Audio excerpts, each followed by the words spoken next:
बिस्मिल्लाहिर्रहमानिर्रहीम अस्सलातु वस्सलामु अलैका या सय्यदी या रसूलल्लाह अस्सलातु वस्सलामु अलैका या सय्यदी या हबीबल्लाह। तमाम सुनने वालों को अस्सलामु अलैकुम। मैं हूं राना अज़ीम। ईद का तीसरा दिन आपको बहुत बहुत मुबारक हो। ईद के तीसरे दिन भी सियासी सरगर्मियां इतनी तेजी से जारी हैं, किस तरह लगता है कि सियासतदानों ने शायद ईद नहीं मनाई, सिर्फ सियासी रद्दोबदल, सियासी जोर तोड़ और सियासी हिकमत अमली पर काम करते रहे हैं।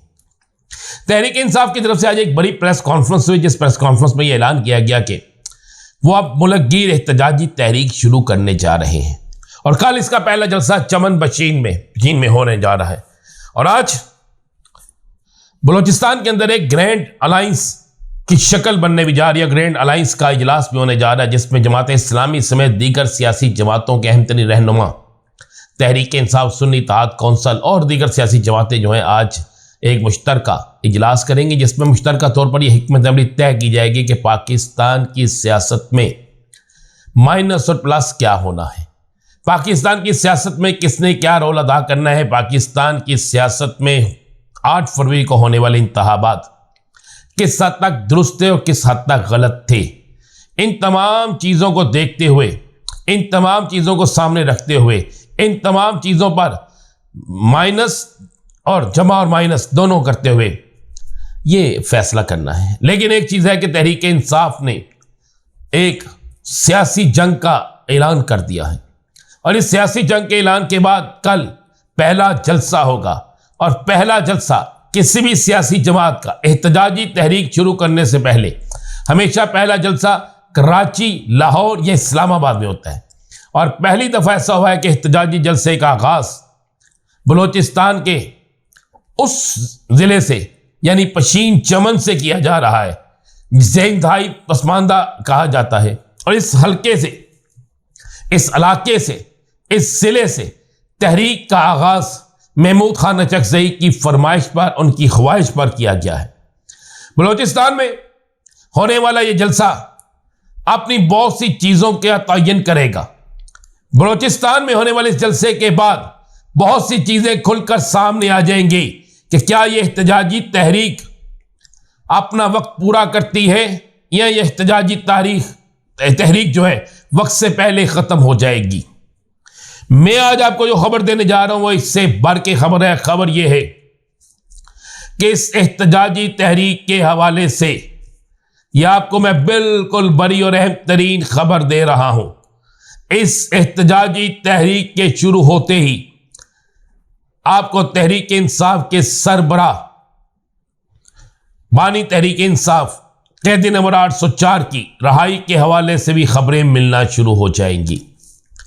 चूंकि अदालतों का वक्त भी शुरू होने वाला है, अदालतें भी लगने वाली हैं, पीर के रोज से अदालती अमूर भी शुरू होने वाले हैं, पीर के रोज से अहम तरीन केसों पर समाअत भी होने वाली है और पीर के रोज से ये बात वाज़े होने वाली है कि साइफर से लेकर इद्दत केस और दीगर मामलात में जो केसेस हैं वो अपनी आखिरी करवट ले रहे होंगे। ये सिर्फ मैं ही नहीं कह रहा, बल्कि पाकिस्तान के तमाम कानूनदान भी यही कह रहे हैं। पाकिस्तान के तमाम अहम तरीन अफराद भी यही बात कह रहे हैं। पाकिस्तान के तमाम वो लोग जो पाकिस्तान की सियासत में अहमियत रखते हैं वो भी अब यही बात कह रहे हैं कि ये वो तमाम मुकदमात जो सरबराह तहरीक इंसाफ पर हैं वो मुकदमात पर बड़ा रिलीफ मिल जाएगा और उन मुकदमात में सज़ा मिलना किसी सूरत में भी मुमकिन नहीं है। ये बात राना सनाउल्लाह ने भी कही है, ये बात और भी बहुत से अहम तरीन लीडरों ने कही है, बल्कि इस बात का भी इकरार कर लिया गया है कि तहरीक इंसाफ के सरबराह कैदी नंबर 804 को सज़ा देना हमारी शिकस्त का बायस बना।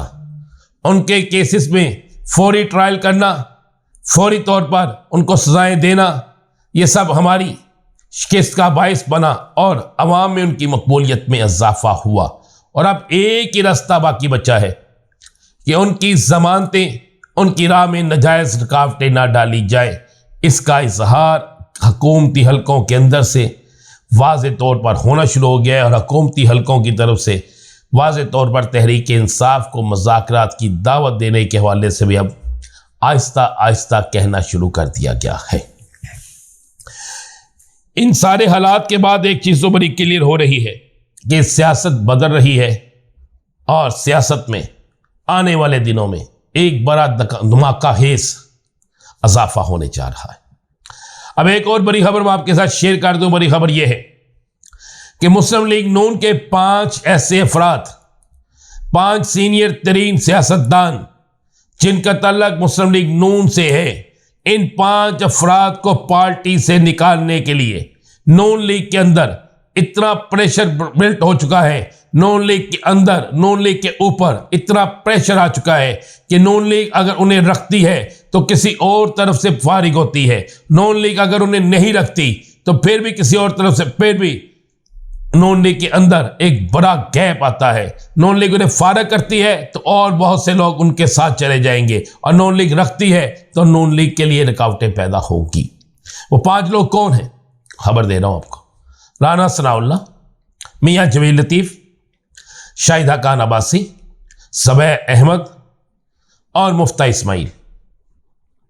इन 5 के मतलब कहा गया है कि नून लीग इन 5 को अपनी जमात से निकालने का ऐलान करें। हालांकि शाहिदा खान अब्बासी वाज़ेह तौर पर नई सियासी जमात बनाने का फैसला कर चुके हैं, ऐलान कर चुके हैं, लेकिन नून लीग की तरफ से आज के दिन तक भी उनकी मेंबरशिप, उनकी मुस्लिम लीग नून की मेंबरशिप खत्म नहीं की गई।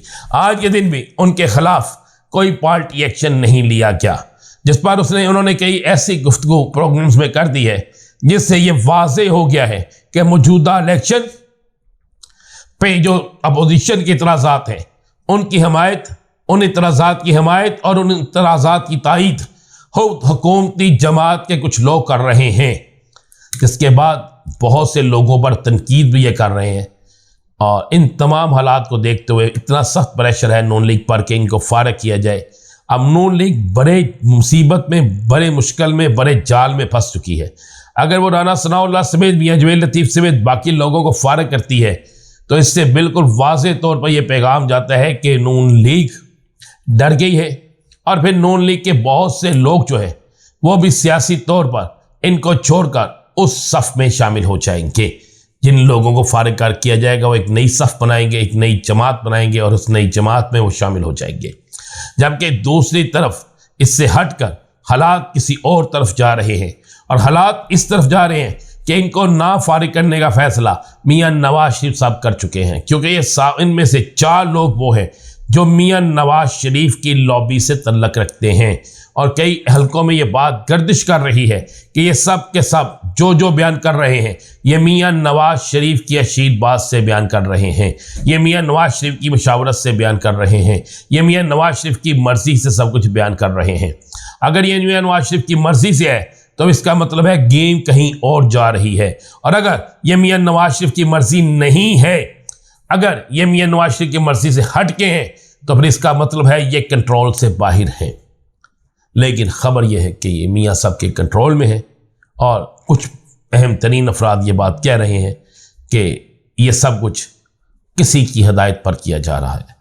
अब हदायत वाला बचता है, हदायत पर अमल करने वाला बचता है, या फिर कोई बड़ा सियासी धमाका होता है। ये देखेंगे आइंदा चंद दिनों में क्या हो रहा है। इजाज़त दीजिए, अल्लाह हाफिज़।